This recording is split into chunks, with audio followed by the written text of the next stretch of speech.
In many countries, learning a foreign language has been introduced. Actually একটা সময় মনে করতাম কি ভাই যে রিডিং মানে হচ্ছে যে শুধু রিডিং পড়ে যাও, অ্যাজ ইট ইজ রিডিং পড়ে যাও, তোমার মধ্যে যা আছে তাই। কিন্তু পরে যখন আপনি বুঝাবেন যে না, এটার মধ্যে এই জিনিসটা আছে। হ্যাঁ করতেছো, বাট হ্যাঁ, তুমি তো পরীক্ষা দিচ্ছ স্পিকিং এ, তো তোমাকে পড়তে হবে স্পিকিং হ্যাঁ, এর রুলস মেনটেন করে।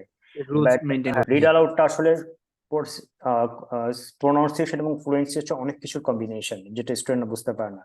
তারা মনে করে ফ্লুয়েন্সি হচ্ছে যে যত ফাস্ট যাবো এটা হচ্ছে আমার ফ্লুয়েন্সি, ফ্লুয়েন্সিটা বেটার হইতেছে। আর প্রোনাউন্সিয়েশন হচ্ছে যত পরিষ্কার ভাবে চিৎকার করতে পারবো সেটা হচ্ছে প্রোনাউন্সিয়েশন। আসলে জিনিসটা এরকম না।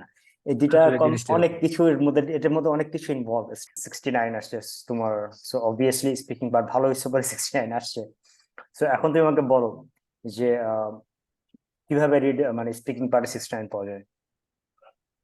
আসলে ওই যে বললাম ভাইয়া, বুঝে একটু প্র্যাকটিস করবে, দিস ইজ এনাফ, আর আচ্ছা, কিছুই যেমন না। For for example Read- read aloud. হ্যাঁ, রিড অ্যালাউডে হ্যাঁ, মানুষজন অনেকে বলে যে তাড়াতাড়ি পড়লে ভালো মার্ক পাওয়া যায়, অনেকে বলে চিৎকার করে পড়লে ভালো মার্ক পাওয়া যায়, অনেকে বলে যে মানে আপনার প্রোনাউন্সিয়েশন ঠিক রাখবেন, ভালো মতো পড়বেন। হ্যাঁ, মানে প্রোনাউন্সিয়েশনটা জি। কি মিন করে সে, হ্যাঁ ফ্লুয়েন্সিটাকে সে কি মিন করে অ্যাকচুয়ালি। সোফার আমি অনেকের কাছে ক্লিয়ার না, হ্যাঁ, যে আসলে তারা কি মনে করতেছে প্রোনাউন্সিয়েশনটা কিভাবে ওয়ার্কআউট হয়, ফ্লুয়েন্সিটা কিভাবে ওয়ার্কআউট হয়। অনেকে মনে করে যে কন্টেন্ট স্কিপ করে চলে যাবেন। হ্যাঁ, আসলে করতে কি হয় এখানে?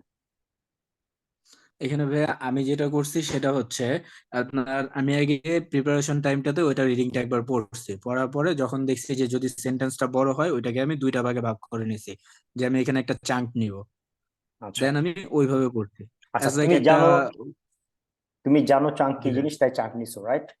জি, চাঙ্ক জিনিসটা অনেকেই জানে না, যারা জানে না তাদের সাথে শেয়ার করে নি। আহ কমা ছাড়া কোথায় থামা যায়, কমা ও ফুল স্টপ ছাড়া থামার জায়গা আছে, এটা অনেকেই জানে না। হ্যাঁ, চাঙ্ক বলে, অনেকে থট জি, গ্রুপস বলে, অনেকে হচ্ছে তোমার ফ্রেজিং বলে। আর অনেকে ইন্টোনেশন ব্যাপারটাও জানে না। হ্যাঁ, ইন্টোনেশন জিনিসটা অনেক জি। ডিটেলস, হ্যাঁ, বাট আমরা খুব বেশি ডিপে জানি যতটুকু মেনটেন করা যায়। স্ট্রেস দেওয়া আর স্ট্রেস ছাড়া, যখন তুমি ফার্স্ট পড়ছো তোমার প্রত্যেক ওয়ার্ডে জি। স্ট্রেস মনে আছে কিনা আমি জানি না, তুমি খুব হ্যাঁ, লাভ। হ্যাঁ, হ্যাঁ, আমার মনে হ্যাঁ, আছে। এবং গ্রামার ওয়ার্ড, কন্টেন্ট ওয়ার্ড সব জায়গায় দেখে আমি স্ট্রেস পাচ্ছি, যারাই পড়তে দিই সেই স্ট্রেস দেয়, কারণ যদি তুমি রিড ওইরকমই হইতো করতেছো তাহলে কিন্তু তো পড়তে সবাই হবে পাস স্পিকিং করতে এর পারতো। রুলস ইউজ করে। রিড করতেছো বাট হ্যাঁ, তুমি তো পরীক্ষা দিচ্ছ স্পিকিং এ, তো তোমাকে পড়তে হবে স্পিকিং হ্যাঁ, এর রুলস মেনটেন করে। রুলস বাট মেনটেন করে হ্যাঁ, পড়তে। অনেকে বুঝে না যে ইংলিশের রাইটিং এর rules R writing are reading এর যেভাবে করা হয় স্পিকিং এর থেকে ডিফারেন্ট, এটা নিয়ম আলাদা। হ্যাঁ, তো যেখানে আমরা স্ট্রেস, চাঙ্ক, ইন্টোনেশন, তারপর তোমার rate of speech, voice pitch অনেক কিছু মেনটেন করতে হয়। সো জি, আরেকটা জিনিস, রিদম। হ্যাঁ, রিদম জিনিসটা নিয়ে আসলে অনেকেই খুব বেশি মানে জানেও না, এবং জিনিসটাকে ওয়ার্ক করে সেটাও জানে না। তো সাউন্ডের রিদম মানেটা খুবই খুবই ইম্পর্টেন্ট, যেটা তোমার প্র্যাকটিসের সাথে সাথে নিয়ে আসা হয়েছে।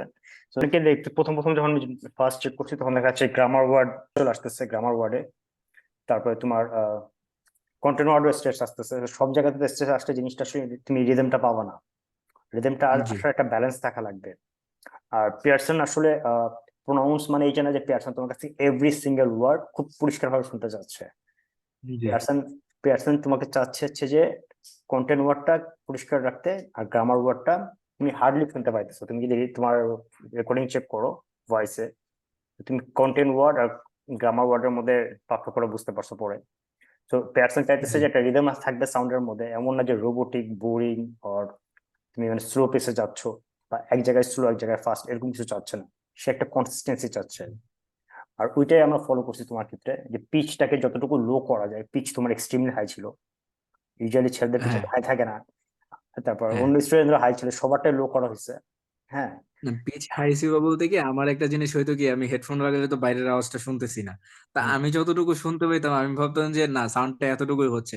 কিন্তু পরে যে বুঝতে পারলাম যে এটা আমার কারণে হেডফোন লাগানো, আমি শুনতে পাচ্ছি না কিন্তু আমার বাইরের মানুষ ঠিকই শুনতেছে। আর আমি যখন মানে তোমার আমার ফার্স্ট ক্ষেত্রে করছি এই রেকর্ডিং, একটু হয়েছে। তখন আমার কাছে মনে হচ্ছে যে না, তুমি প্রত্যেকটা কন্টেন্ট ওয়ার্ড, গ্রামার ওয়ার্ড প্রত্যেকটাতে তুমি স্ট্রেস দিতেছো।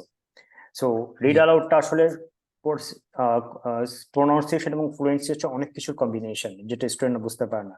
তারা মনে করে ফ্লুয়েন্সি হচ্ছে যে যত ফাস্ট যাবো এটা হচ্ছে আমার ফ্লুয়েন্সি, ফ্লুয়েন্সিটা বেটার হইতেছে। আর প্রোনাউন্সিয়েশন হচ্ছে যত পরিষ্কার ভাবে চিৎকার করতে পারবো সেটা হচ্ছে প্রোনাউন্সিয়েশন। আসলে জিনিসটা এরকম না। এই দুইটা আসলে জিনিসটা অনেক এরকম। কিছু এর মধ্যে, এটার মধ্যে অনেক কিছু involve, stress, chunk, intonation, rate of speech, অনেক কিছু কম্বিনেশনেই প্রোনাউন্সিয়েশন আর ফ্লুয়েন্সিটা মেনটেন হয়। সো এর বাইরেও আরো অনেক কিছু আছে, যেমন ওয়ার অ্যান্ড কনসোনেন্ট সাউন্ড, ওগুলো ডিটেলসে গেলে দেখা যাবে most of the student PTA মানে রিড আউট করতেই যাবে না। বাট এইটুকু জিনিসও হ্যাঁ মেনটেন করে যে স্পিকিং এ ভালো স্কোর পাওয়া যায়, এটাই হচ্ছে মেইন জিনিস, যে তুমি যদি অ্যাটলিস্ট এই কটা জিনিসও মানে প্রপারলি মেনটেন করতে পারো, স্টিল ভালো স্কোর পাওয়া সম্ভব। জি ভাই। আচ্ছা, আমরা একটু রিড আউট ট্রাই করি দুই একটা, আর তুমি একটু যদি পড়ে শোনাও সবাইকে। ওকে ভাই।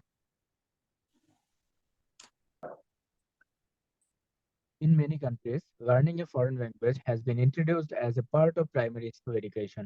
One reason for this is the common idea that children are naturally better language learners than adults.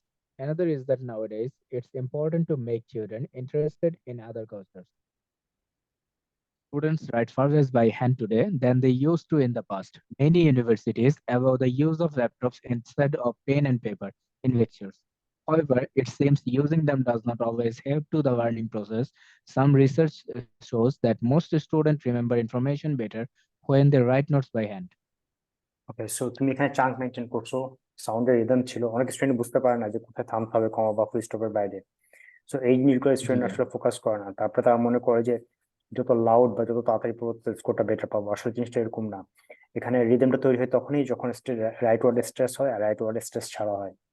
So এই জিনিসগুলো মেনটেন করে আসলে রিডার ওটা পড়তে হয়।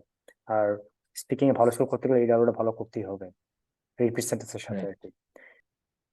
আচ্ছা, আসার জন্য ধন্যবাদ, আর এটা থেকে অনেক বেনিফিশিয়াল হবে।